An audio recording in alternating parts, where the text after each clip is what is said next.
Hi friends, இந்த வீடியோவில் வந்து நம்ம என்ன பார்க்க போகிறோம் அப்படின்னு கேட்டிங்கன்னா, இப்போ வந்து நம்மளோட தளபதி விஜயை வந்து நம்மளோட விஜய் சேதுபதி மகனான சூர்யா விஜய் சேதுபதி வந்து பார்த்துருக்காங்க. இப்போ நம்ம தளபதி விஜய் வந்து ஃபீனிக்ஸ் படத்தை பற்றி சில வார்த்தைகள் சொல்லியிருக்காங்க. ஸோ அவரே வந்து இந்த ஒரு விஷயத்தில் சொல்லியிருக்காங்க. ஸோ அந்த ஒரு விஷயத்தை பற்றி அந்த வீடியோ டீட்டெயிலாக பேச போகிறோம். இப்போ நடிகை விஜய் சேதுபதி மகன் சூர்யா சேதுபதி வந்து இப்போ இந்த ஹீரோவாக அறிமுகமாகியிருக்காரு. ஸோ அந்த திரைப்படத்தோட பேர் தான் ஃபீனிக்ஸ். ஸோ இந்த திரைப்படம் வந்து இன்றைக்கி வந்து ரிலீஸ் ஆகி ரசிகர் மத்தியில் செம்ம பெரிய வரவேற்பு பெற்றுச்சு அப்படின்னு சொல்லலாம். ஸோ இந்த திரைப்படத்துக்கு ப்ரொமோஷன் வந்து படக்குள்ள செம்ம தீவிரமாக இருந்தாங்க. விஜய் சேதுபதி வந்து அந்த நிகழ்ச்சியெல்லாம் வந்து கலந்து கொண்டு ஸோ அவரும் வந்து நிறைய ப்ரொமோஷன் வந்து கொடுத்துருந்தாங்க அப்படின்னு சொல்லலாம். இப்போ வந்து விஜய் சேதுபதி மகன் சமீபத்தில் அளித்த பேட்டியில் வந்து அவர் வந்து தளபதி விஜயோட ரொம்ப பெரிய ஒரு ரசிகன். மெர்சல் படத்தெல்லாம் 30 வாட்டிக்கு மேலே பார்த்துருக்காராம்.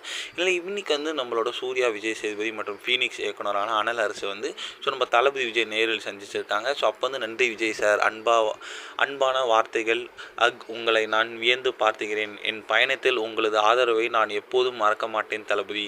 என்ன வந்து இப்போ வந்து சூர்யா விஜய் சேதுபதி இப்போ வந்து போட்டிருக்காங்க. ஸோ இப்போ வந்து அவர் வந்து ஃபீனிக்ஸ் படத்தை பார்த்துட்டு நல்லா இருக்குது அப்படின்ட்டு வந்து சொல்லியிருக்காராம். ஸோ ஃபர்ஸ்ட் ரிவ்யூ வந்து தளபதி விஜய் கிட்ட வந்தது ரொம்ப பெரிய விஷயம். இந்த ஒரு விஷயம் தளபதி ஃபன்ஸ் மத்தியில் ரொம்ப ட்ரெண்டிங்காக போயிட்டுருக்கு.